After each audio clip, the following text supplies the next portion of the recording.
What would you do if the person you trusted most betrayed you with the one who nearly broke you? I asked myself that question as I stood in the dim light of my apartment, staring at my sister's tear-streaked face. She was sobbing, begging for forgiveness, but my heart felt like stone.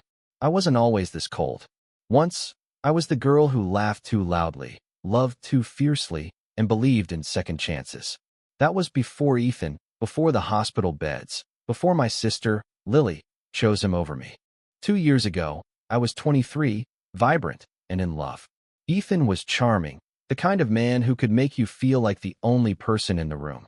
His smile was a promise, his words a melody.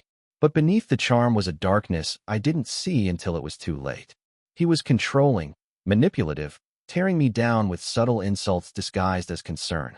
"You're looking pale, Anna," he'd say, or, "Maybe you're not cut out for that job." I started doubting myself, my body, my worth. The stress gnawed at me, sleepless nights piling up until my immune system crumbled. I ended up in the hospital, my body failing from exhaustion and a rare autoimmune flare-up triggered by the relentless pressure.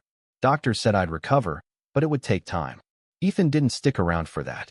He left, claiming I was too much drama. I rebuilt myself slowly, piece by piece.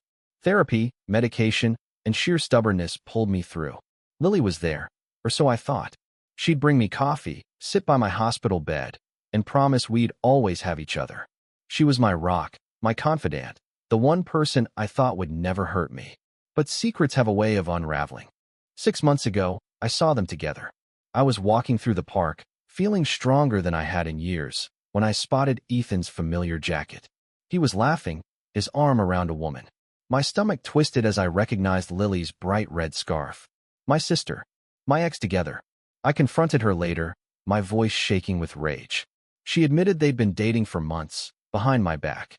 "It just happened," she said, as if love could accidentally stab you in the heart. She swore she didn't mean to hurt me, that Ethan had changed. But I saw the same glint in his eyes, the same charm that once trapped me. I told her to choose, him or me. She didn't answer. That was answer enough. I cut her off. No calls, no texts, no family dinners. My parents pleaded for me to forgive her, but I couldn't. Not when I was still piecing myself back together. Not when I'd spent nights crying over the betrayal, wondering how my own sister could choose the man who'd left me broken. I focused on myself, my job, my health, my peace. I started running again, feeling my strength return with every step. I wasn't the fragile girl Ethan had left behind. I was Anna, survivor, warrior.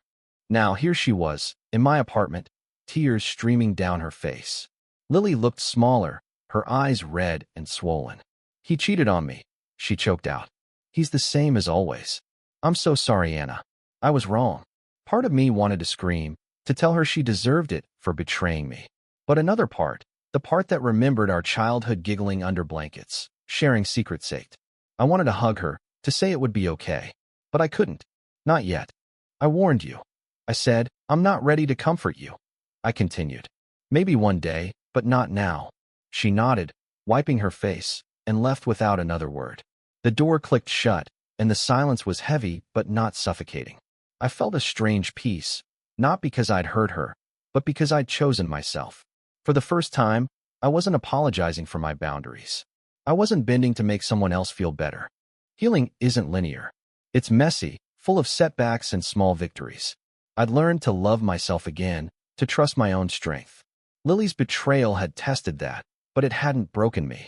I wasn't the villain for refusing to wipe her tears, nor was I a saint for feeling the tiniest spark of empathy. I was human, and that was enough.